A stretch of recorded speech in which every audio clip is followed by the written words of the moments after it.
ایک بھائی نے کوشچن کیا کہ ایک شخص حج پر گیا لیکن مدینہ منورہ نہ گیا. کسی نے کہا کہ آپ مدینہ نہیں گئے. اس نے کہا کہ کیا مدینہ جانا ضروری ہے کیا؟ تو اس نے ایک حدیث سنائی کہ نبی کریم صلی اللہ علیہ وسلم نے ارشاد فرمایا کہ جس نے حج کیا اور پھر میری زیارت کے لیے نہ آیا اس نے میرے ساتھ جفا کی. یہ حدیث بیان کی تو اس نے کہا ایسی کوئی بھی حدیث نہیں ہے.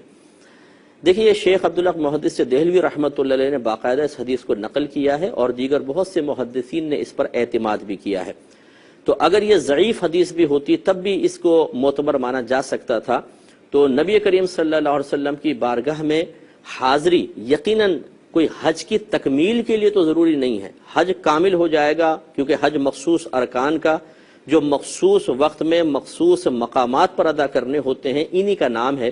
اگر کسی نے وہ تمام شرائط پوری کر دی تو وہ حاجی تو ہو گیا. لیکن یہ بہت بڑی محرومی کی بات ہے کہ سید کونین صلی اللہ علیہ وسلم کی بارگاہ میں حاضری نہ ہو. حضرت بایزید بسطامی صاحب رحمۃ اللہ علیہ حج پر گئے تو بغیر حاضری مدینہ کے واپس آ گئے. لوگ بڑے حیران ہوئے, کہا کہ حضور آپ مدینہ منورہ نہیں گئے؟ فرمایا کہ ہاں, اور وجہ اس کی یہ ہے کہ میں اس بات کو سخت ناپسند سمجھتا ہوں کہ میں حج کرنے جاؤں اور اس کے طفیل پھر نبی کریم صلی اللہ علیہ وسلم کی بارگاہ میں حاضری دوں. یہ میں قطعاً غیر مناسب سمجھتا ہوں. سرکار کی بارگاہ وہ بارگاہ ہے کہ مجھے براہ راست خاص سرکار کے قصد و ارادے کے ساتھ حاضری دینی چاہیے.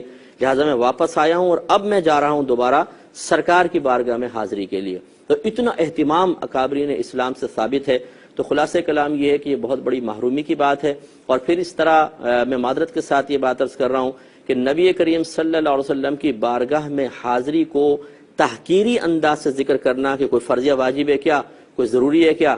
اگر آپ کے اولاد آپ کے بارے میں کہے, آپ سے دور رہنے لگ جائے, پھر آپ کے محلے میں کسی کے پاس مل کر چلی جائے اور آپ دیکھ رہے ہوں کہ اولاد گھر میں نہیں آئی ہے, اور پھر آپ سن رہے ہوں کوئی اولاد سے کہے یار باپ کے پاس نہیں گئے, اور آپ کی اولاد کہے کہ کیا ضروری ہے کیا والدین کے پاس جانا, کوئی لاواجب تھا کیا ہم پر, تو آپ کی دل آزاری ہوگی یا نہیں ہوگی؟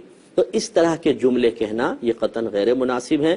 اس سے مطلب اللہ تبارک و تعالیٰ ان چیزوں کو سخت ناپسند فرماتا ہے. اور نبی کریم صلی اللہ علیہ وسلم کی حدیث موجود ہے کہ امت کے اعمال انبیاء علیہ السلام کے سامنے پیش کیے جاتے ہیں. تو سرکار کی بارگاہ میں بھی ہمارے اعمال نامہ پیش ہوتا ہے. اسی وجہ سے سرکار صلی اللہ علیہ وسلم بروز قیامت ہم سب پر گواہ ہوں گے, جو قیامت تک آئیں گے ان پر بھی گواہ ہوں گے.